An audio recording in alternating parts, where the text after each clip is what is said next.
Hello गुड्डे गुड़िया, आप सब कैसे हैं? आप सभी का स्वागत है हमारे यूट्यूब चैनल पर। जैसा कि मैं आपको लेक्चर नंबर 10 में इनवर्स ऑफ मैट्रिक्स निकालना सिखा चुका हूं।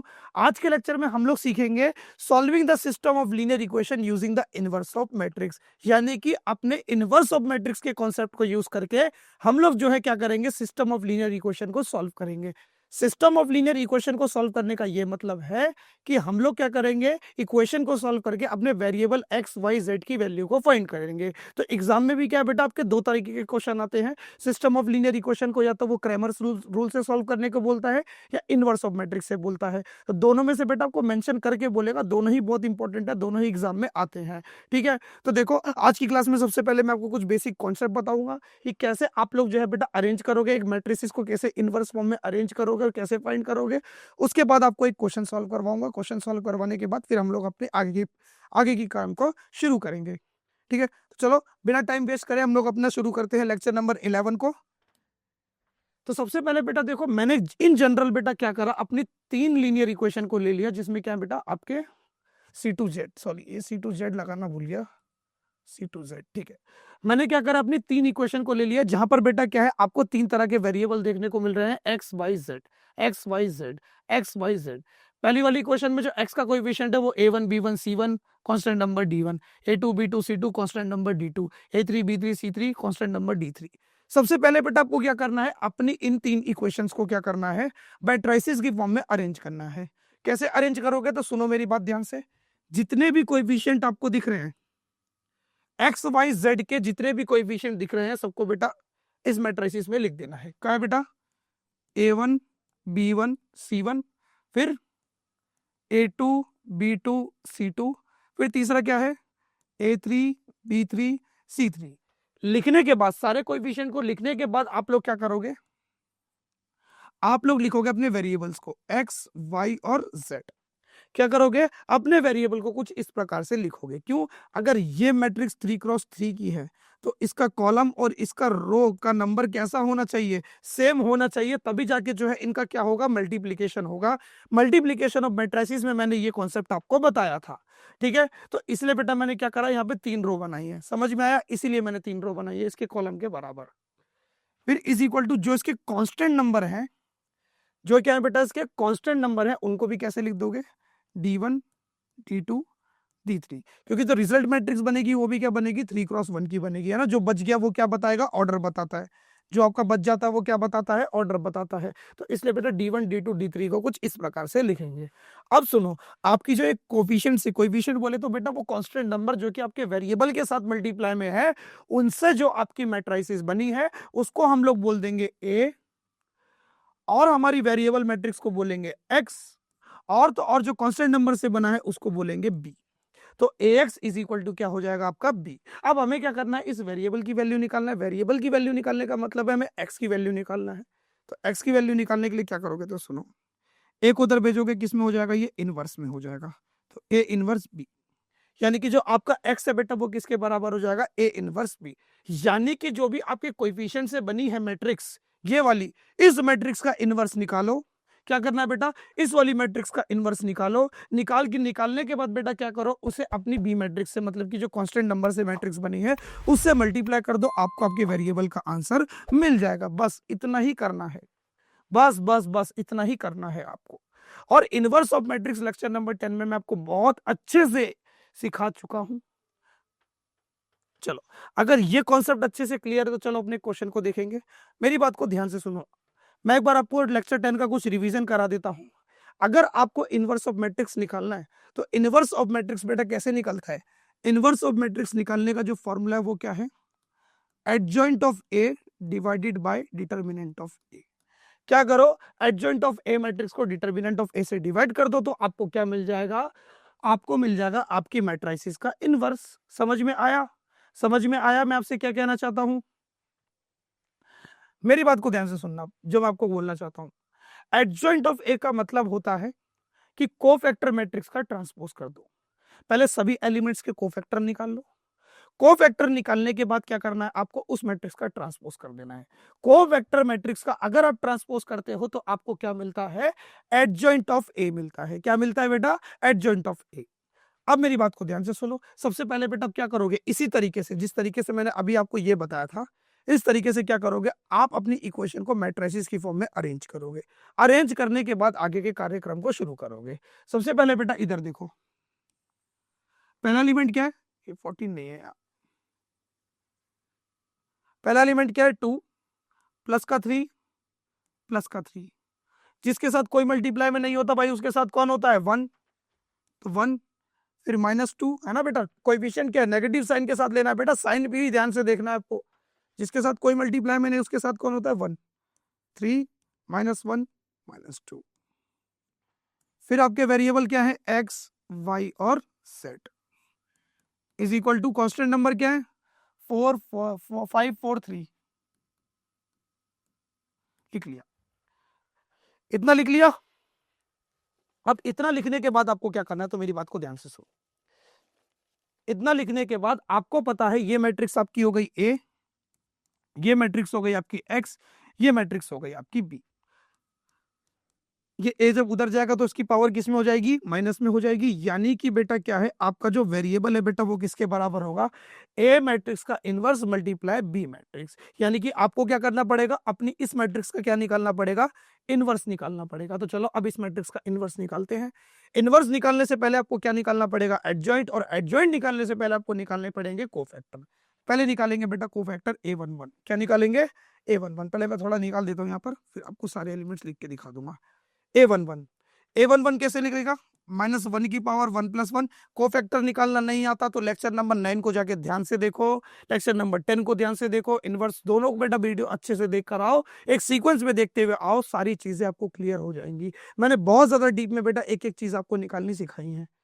क्या निकालोगे, पहले A11 निकालोगे, कैसे निकलेगा 1 1, यानी कि फर्स्ट रो फर्स्ट कॉलम को हटा दो, क्या बचा बेटा -2 1 -1 -2 -2 1 -1 -2। बेटा क्या देखो, -1 की पावर देखो इवन नंबर आएगी तो बेटा क्या रहेगा, पॉजिटिव रहेगा, तो 1 मल्टीप्लाई में माइनस माइनस प्लस, 2 2 जा 4, प्लस का 1 हो जाएगा ना। देखो फिर माइनस करते हैं ना, माइनस का माइनस माइनस प्लस 2 आएगा, फिर -1 की मल्टीप्लाई -1 से करोगे तो -1 आएगा, माइनस माइनस प्लस 4 + 1 5 आ जाएगा, क्या आ जाएगा बेटा 5। अब ऐसे निकालोगे A12, यानी कि फर्स्ट कॉलम सेकंड रो को हटाओ, फर्स्ट कॉलम सेकंड रो को हटाओ, क्या बचेगा बेटा 1 1 3 -2, 1 1 3 -2, ये तो -1 आएगा भाई, ऑड नंबर है बेटा -1 की पावर, तो -2 -3, माइनस माइनस प्लस -5, -5 को -1 से मल्टीप्लाई करोगे, -1 को -5 से मल्टीप्लाई करोगे तो क्या आ जाएगा 5। ठीक है भाई, समझ में आ गया, ये भी माइनस में होगा, ये भी माइनस, तो माइनस माइनस प्लस, फिर ऐसे अब A13 निकालोगे, -1 की पावर कितनी हो जाएगी 4, इवन नंबर है तो क्या देगी पॉजिटिव, लेकिन बेटा A13 निकालने के लिए फिर से फर्स्ट रो थर्ड कॉलम को हटाओगे, 1 -2 3 -1, 1 -2 3 -1, ये बचेगा ना, हाँ, -1 -3 2 जा 6, प्लस माइनस माइनस -6 आएगा, है ना बेटा, यही तो होगा ना, 1 1 जा 1 प्लस माइनस माइनस, उसके बाद बेटा फिर बीच में माइनस का साइन लगाते हैं, फिर अब इन दोनों को मल्टीप्लाई करेंगे, -2 की 3 से मल्टीप्लाई करोगे तो प्लस माइनस माइनस 3 2 जा 6, यानी कि माइनस माइनस प्लस हो जाएगा, यानी कि -1 + 5 -1 + 6, यानी कि बेटा आपका जो आंसर आएगा प्लस का 5 आएगा, यानी कि स्टार्टिंग की 3 वैल्यू बेटा आपकी क्या आने वाली है 5 आने वाली है। अब ऐसे आप लोग बेटा A21 निकालोगे, यानी कि -1 की power 3, second row first column को हटाओ, सेकेंड रो फर्स्ट कॉलम को हटाओगे क्या बचेगा, सेकेंड रो फर्स्ट कॉलम को हटाओ, सेकेंड रो फर्स्ट कॉलम को हटाओगे तो बचेगा आपका 3 3 -1 -2, 3 3 -1 -2, यही बचेगा ना। सेकेंड रो फर्स्ट कॉलम को हटाओगे तो 3 3 -1 -2, यानी कि ये बचेगा -1, पावर ऑड नंबर है, मल्टीप्लाई करोगे -6 -3, -6 + 3, प्लस माइनस माइनस, माइनस का 3 आएगा, माइनस माइनस प्लस हो जाएगा, यानी कि 3 आएगा। देखो ना, प्लस माइनस माइनस, 6 में से 3 क्या बचेगा 3, माइनस का 3, फिर माइनस माइनस प्लस हो जाएगा, है ना, -1 से मल्टीप्लाई होके वो हमारा प्लस हो जाएगा। अब ऐसे आप अपना A22 निकाल लो, -1 की पावर 4, यानी कि पॉजिटिव रहेगा, सेकेंड रो सेकेंड कॉलम को हटाओगे तो क्या बचेगा 2 3 3 -2, 2 3 3 -2, सॉल्व कर लो इसे, 1 आएगा, माइनस का 4, माइनस का 9, माइनस माइनस प्लस यानी कि -13। क्या आएगा बेटा? -13 आएगा ना। 9 + 4 कितना होगा? 13। 8 आपका क्या आने वाला है? -13 आने वाला है। 8 क्या आएगा आपका? -13। उसके बाद बेटा क्या होगा? सुनो, अब मैं ज्यादा कैलकुलेट नहीं कर रहा, सारी की सारी चीजें बेटा आपको जैसे मैंने ये निकलवाई है ऐसे ही आपको ये भी कैलकुलेट करने हैं। इसी प्रकार से आपका 823 11 हो जाएगा, 831 9 हो जाएगा, 8321 हो जाएगा, 8337 7 हो जाएगा। चलो थोड़ी सी जगह बनाते हैं, इसको नोट कर लो। नोट करने के बाद बेटा सुनो, इसको अच्छे से नोट करने के बाद फिर अब आगे के कॉन्सेप्ट को देखो मैं कैसे कराने वाला हूँ। मैं थोड़ी सी जगह बना रहा हूँ क्योंकि थोड़ा सा बोर्ड पे जगह कम पड़ रही है।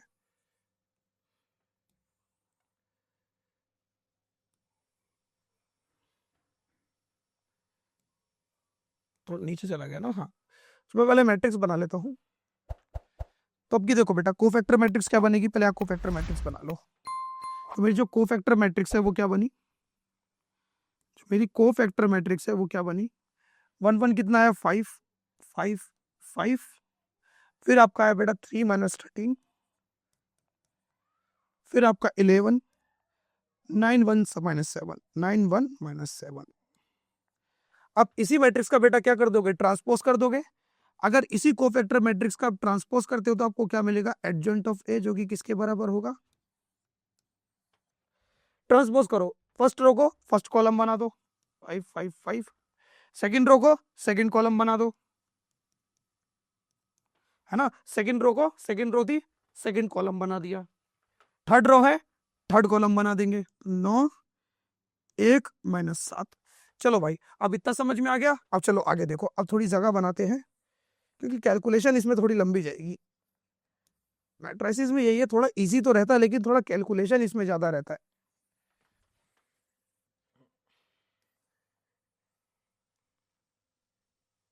ठीक है, अब आपका एडजॉइंट कितना आ गया? आपका एडजॉइंट कितना आ गया? मैं एडजॉइंट ऑफ ए को दोबारा लिखता हूं। एडजॉइंट ऑफ ए आपका क्या है? 5 3 9, 5 -13 1, 5 11 -7। यही आया भाई, देख लो ध्यान से। आपका एडजॉइंट ऑफ ए यही आएगा। एडजॉइंट ऑफ ए आपका यही आएगा, 5 3 9, 5 -13 1, 5 11 -7। अब क्या करोगे बेटा इसको? अब आप लोग अपना इनवर्स निकालोगे, क्योंकि देखो बेटा, वेरिएबल की वैल्यू निकालने के लिए आपको इनवर्स निकालना बहुत जरूरी है। तो आपका जो मैट्रिक्स का इनवर्स होता है बेटा, वो किसके बराबर होता है? वो होता है बेटा कि अपनी एडजॉइंट ऑफ ए मैट्रिक्स को बेटा क्या करो?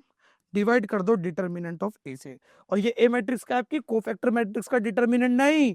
नहीं बेटा नहीं, आप ऐसा मत करना कि आपने अपनी कोफैक्टर मैट्रिक्स का डिटर्मिनेंट निकाल दिया, ये नहीं। आपको इस वाली मैट्रिक्स का डिटर्मिनेंट निकालना है, जो आपकी ये मैट्रिक्स है, जो कि आपने वेरिएबल से बनाई है। इस मैट्रिक्स का आपको डिटर्मिनेंट निकालना है। तो डिटर्मिनेंट निकालना भी मैंने आपको बेटा सिखा रखा है। डिटर्मिनेंट वाली प्लेलिस्ट में मैंने आपको बहुत अच्छे से बेटा डिटर्मिनेंट निकालना भी सिखा रखा है। लेकिन कोई नहीं, इसका यहाँ पे आपको डिटर्मिनेंट भी निकाल के बता देता हूँ फटाफट। फर्स्ट वाले एलिमेंट को लेंगे, फर्स्ट रो सेकंड कॉलम को हटाया, -2 1 1 -2। फर्स्ट रो फर्स्ट कॉलम को हटाएंगे ना, -2 1 -1 -2। थर्ड वाला एलिमेंट नेगेटिव लेंगे, फर्स्ट रो सेकंड कॉलम को हटाओगे, 1 1 3 -2 +3। फर्स्ट रो थर्ड कॉलम को हटाओगे, 1 -2 3 -1। ठीक है, मल्टीप्लाई कर लो। 2 4 +1 -3 -1 6। अब बेटा सॉल्व करो। 4 + 1 5, 5 दूनी 10। फिर ये माइनस माइनस प्लस, 5 5 या 15, प्लस का 15 आ जाएगा बेटा, ये माइनस का रहेगा, माइनस का 5 आएगा, माइनस माइनस प्लस, 5 या 15, प्लस माइनस -5 5 या 15। 15 + 15 कितना हो गया आपका? 30। 30 + 1 30 + 1 10 40। यानी कि आपका जो डिटर्मिनेंट है बेटा वो कितना आएगा? 40 आएगा। तो डिटर्मिनेंट भी मैंने कैलकुलेट कर लिया। यानी कि बेटा आप क्या करोगे? अब इस एडजॉइंट ऑफ ए मैट्रिक्स को क्या करोगे? इस एडजॉइंट ऑफ ए मैट्रिक्स को आप लोग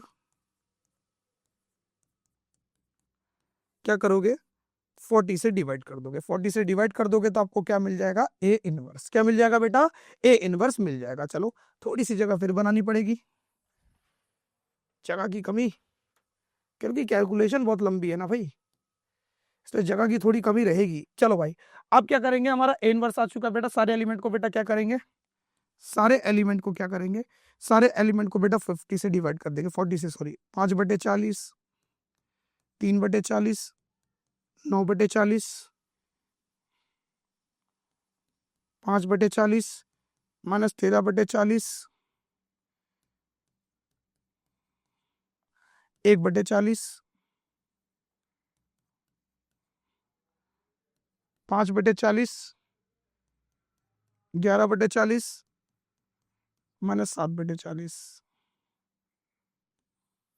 अब देखो बेटा, आपका ए इनवर्स आ चुका है। अब इसी ए इनवर्स को अगर आप लोग बेटा बी मैट्रिक्स यानी कि बी बोले तो ये वाली मैट्रिक्स से मल्टीप्लाई कर दोगे तो आपको अपने डिजायरेबल आंसर मिल जाएगा। चलो करते हैं मल्टीप्लाई।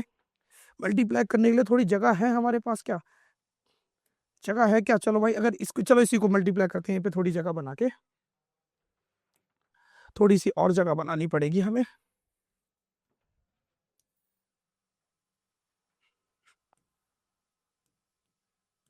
हाँ चलो, अब देखो करते हैं मल्टीप्लाई। अब क्या करेंगे, अपने ए इनवर्स को बी से मल्टीप्लाई करेंगे, हमको हमारा आंसर मिल जाएगा। अब देखो बेटा, ए इनवर्स क्या आपका 5/40, 3/40, 9/40। रुको रुको रुको, 1 मिनट, 1 मिनट रुक जाओ। इसको यहाँ रहने देते हैं, बाकी को, क्योंकि इसको दोबारा लिखना पड़ जाएगा ना, तो बहुत लंबा पड़ जाएगा वो। तो मैं इसको उठा के इसको थोड़ा साइड कर लेता हूँ ना। हाँ, क्या अब ये मेरे ज्यादा काम का है? नहीं। 5 4, 5 - 4 3 है यार, वो माइनस का 4 है भाई, वो मैंने प्लस का 4 लिख दिया, माइनस का 4 है। हाँ चलो कोई नहीं, वो देख लेंगे। अब बेटा क्या करेंगे, सुनो, ये मेरा ए इनवर्स आ गया। ये मेरा क्या है, ए इनवर्स है। इसी ए इनवर्स को बेटा मैं किससे मल्टीप्लाई करूंगा? अब इसी ए इनवर्स को मैं मल्टीप्लाई करूंगा अपनी डी मैट्रिक्स से, बी मैट्रिक्स, जिसको मैंने माना 5 - 4 3, 5 - 4 3, इससे मल्टीप्लाई कर देंगे, हमें हमारा वेरिएबल मिल जाएगा। चलो अब करते हैं मल्टीप्लाई, करते हैं इसकी मल्टीप्लाई।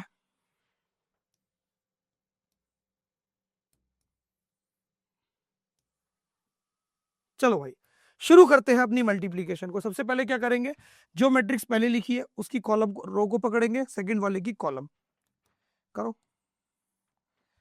5 पहले एलिमेंट की मल्टीप्लाई पहले एलिमेंट से, दूसरे वाले की दूसरे वाले से, तीसरे वाले की तीसरे वाले से। तो 5/40 multiply 5 plus 3/40 multiply -4 plus 9/40 multiply 3। क्या गया बेटा, क्या गया आपका फर्स्ट एलिमेंट। फिर सेकंड एलिमेंट कैसे आएगा, फर्स्ट रो की सारे कॉलम से कर दी, एक ही कॉलम में, एक ही कॉलम से होगी। अब सेकंड रो की करोगे, सेकंड रो में भी क्या, 5/40, 5/40 की मल्टीप्लाई 5 से करोगे, प्लस -13 ना, तो यहाँ पे डायरेक्ट -13 लिख दे रहे हो, -13/40 की मल्टीप्लाई -4 से करोगे, प्लस 1/40 की मल्टीप्लाई 3 से करोगे। फिर क्या करोगे, थर्ड रो की फर्स्ट कॉलम से, तो 5/40 multiply 5 plus 11/40 multiply -4 plus -7/40, direct minus लगा दे रहा हूँ ना, माइनस है तो -7/40 मल्टीप्लाई 3। चलो भाई, अब इनको सॉल्व करते हैं और आंसर को निकालते हैं। अब देखो क्या आएगा आपका आंसर। पहले देखो यहाँ 25 25/40 कितना आएगा, 25/40 माइनस 4 × 12 प्लस माइनस माइनस ना, plus minus minus 4 × 12/40 plus 27/40। Denominator same है, ऊपर वाले नंबर डायरेक्ट ऐड हो जाएंगे। 27 + 12 करोगे कितना आएगा बेटा, 27 में 12 को जोड़ो कितना आएगा, देखो 7, कितना हो गया आपका 7, 27 + 12 करो, 27 + 12 कितना हो गया। चलो 25 में से 12 माइनस करो, पहले 25 में से 12 गया कितना आएगा आपका 3, यानी कि आपका बचेगा कितना 13, कितना बचेगा 13। 25 में से बेटा 12 गया कितना बचेगा, 13 बचेगा, 13 बचेगा नहीं बचेगा भाई, देखो ना, 5 में से 2 जाएगा बेटा आपका 3 बचेगा, फिर 2 में से 1 गया 1 बचेगा, फिर प्लस 27/40, 13 + 27 कितना होगा, 3 10 7 3 10, हासिल जाएगा 1 1 40, कितना आ जाएगा 40, नीचे भी 40, 40/40 कितना आ जाएगा 1। अब इसको करो, इसको सॉल्व करो, इसको सॉल्व करोगे तो क्या आएगा, पच्चम 25, 25/40, माइनस माइनस प्लस, 13 चौके 52, 52/40 प्लस 3/40, 52 प्लस 3 55, 55/40 को प्लस करोगे 25/40 से, 5 प्लस 5 10, 5 प्लस 5 हो जाएगा 10, हासिल जाएगा 1, ये बन जाएगा 3, 5 3 8, 1 80, है ना। 55 को 25 से जोड़ोगे तो आएगा आपका 80, और 80 को बेटा 40 से डिवाइड करोगे तो कितना आएगा बेटा 2, कितना आएगा आपका 2, क्या लिख दिया 2। अब इसको करते हैं, पच्चम 25, 25/40 प्लस माइनस माइनस, 11 चौक 44, 44/40 plus minus minus 21/40, minus minus plus, minus minus कितना होगा प्लस, 1 प्लस 4, 1 प्लस 4 5, 4 5 6 65, है ना। देखो ना, लास्ट वाले को लास्ट वाले से जोड़ो, 1 प्लस 4 कितना हो गया 5, 4 2 6, माइनस का बड़ी वैल्यू का के माइनस है तो माइनस लगा देंगे, माइनस 65/40, फिर बचा आपका 25/40, है ना। माइनस माइनस प्लस, तो इसलिए बेटा दोनों को ऐड किया, ऐड करने के बाद बड़ी वाली वैल्यू का साइन लगा दिया और अपॉन में 40, फिर ये बचा 25, तो 25/40। अब प्लस माइनस माइनस, 65 में से 25 माइनस करो कितना आएगा, अगर आप 65 में से 25 माइनस करोगे तो कितना आएगा माइनस का 40, कितना आएगा बेटा माइनस का 40। देखो ना, 65 में से 25 माइनस करोगे 5 से 5 चला जाएगा, फिर बचेगा बेटा 20, यानी कि 6 में से 2 माइनस करोगे तो आएगा आपका 4, यानी कि -40, और -40 को बेटा अगर आप 40 से डिवाइड करोगे तो आपको कितना मिलेगा -1। तो ये आ चुकी है आपकी वैल्यू। और अगर आप कंपेयर करो तो आपका जो बेटा वेरिएबल वाला जो आपका x था, ये किसके बराबर है, ये सब पूरा का पूरा x के बराबर है, और x किसके बराबर था, एक्स वाई जेड के बराबर था, है ना। जो एक्स वाली मैट्रिक्स थी वो किसके बराबर थी, एक्स वाई जेड की, जिसमें बेटा आपके सारे के सारे वेरिएबल थे। और तो और बेटा देखो उसकी वैल्यू कितनी मिली है आपको, उसकी वैल्यू मिली है 1 2 -1। अब कंपेयर करो, यहाँ से आपकी एक्स की वैल्यू आ गई 1, वाई की वैल्यू आ गई आपकी 2, जेड की वैल्यू आ गई आपकी -1, 2 है, तो y आ गया 1, x आ गया आपका 1, y आ गया आपका 2, z आ गया आपका -1। तो इस तरीके से बेटा क्या है, हमने इनवर्स ऑफ मैट्रिक्स के कॉन्सेप्ट को यूज करके क्या करा, इस सिस्टम ऑफ लीनियर इक्वेशन को सॉल्व किया और अपने वेरिएबल्स की वैल्यू को फाइंड किया। ठीक है, तो आज की क्लास में मैंने आपको क्या बताया, सबसे पहले बेटा पहले मैंने आपको बेटा लॉजिक बताया कि आपको अपनी मैट्रिसेस को लिखना कैसे, मैट्रिसेस फॉर्म में कैसे लिखना अपनी इक्वेशन को, पहले वो बताया। उसको बताने के बाद फिर आपको ये मैंने क्वेश्चन सॉल्व करवाया, थोड़ा बेटा गिच्चम पिच्चा हुआ, लेकिन स्टार्टिंग से देखना मैंने एक एक स्टेप कैसे कराया है, उन बातों को ध्यान में रखना, मैंने एक एक चीज को कैसे किया। आप लोग खुद से करोगे बहुत प्यार से हो जाएगा, बस बेसिक कैलकुलेशन है। ठीक है, उसके बाद फिर हमने क्या करा, अपने आंसर को फाइंड करा, x = 1, y = 2, z = -1। तो अभी के लिए बेटा मैं आपसे अलविदा लेता हूं। अभी तक क्या है, मैंने अब मैट्रिसेस पूरी तरीके से आपको एंड करा दी है। अब हमारी डिटर्मिनेंट वाली सीरीज है, वो देखना मत भूलना, जहां पर मैंने आपको डिटर्मिनेंट के प्रूफ करने वाले क्वेश्चंस भी बताए हैं, डिटर्मिनेंट को निकालना भी बताया है, डिटर्मिनेंट की मदद से एरिया ऑफ ट्राइंगल निकालना बताया, जिसका क्वेश्चन डेफिनेटली एग्जाम में आता है। चिंता मत करो, अब जो डिटर्मिनेंट के मैं क्वेश्चंस कराऊंगा ना, तो वो आपको पीवाईक्यूज के साथ कराऊंगा, सारे पीवाईक्यूज सॉल्व करवाऊंगा, साथ साथ में कॉन्सेप्ट के साथ मैं आपको सारे पीवाईक्यूज भी सॉल्व कराता रहूंगा। ठीक है, जैसे टॉपिक वाइज पीवाईक्यूज सॉल्व करवाऊंगा, जैसे अगर मैं एरिया ऑफ ट्राइंगल आपको सॉल्व करवा रहा हूँ, तो एरिया ऑफ ट्राइंगल के पीवाईक्यू के क्वेश्चन आपको दे दूंगा, सॉल्व करवा दूंगा। ओके, ऐसी क्या मैं सभी चैप्टर आपको कंप्लीट करा दूंगा। उसके बाद हमारा एलिमेंट्री ऑपरेशन बचेगा, रैंक ऑफ द मैट्रिक्स बचेगा, मैं सब कुछ आपको कंप्लीट करा दूंगा। उसके लिए आपको क्या करना है, हमारे यूट्यूब चैनल को सब्सक्राइब करना है, अपने दोस्तों के साथ इस वीडियो को शेयर करना है, जिससे उनकी भी थोड़ी मदद हो सके। और तो और सब्सक्राइब करने के बाद बेल आइकन प्रेस करना बिल्कुल नहीं भूलना, क्योंकि जैसे ही मैं कोई नया वीडियो डालूंगा तो आपको तुरंत के तुरंत आपको अपडेट मिल जाएगा कि कोई नया वीडियो आ गया है, जो कि आपके लिए बहुत ज़्यादा यूजफुल होगा। ओके, तो अभी के लिए मैं आपसे अलविदा लेता हूँ, मिलते हैं नेक्स्ट वीडियो में।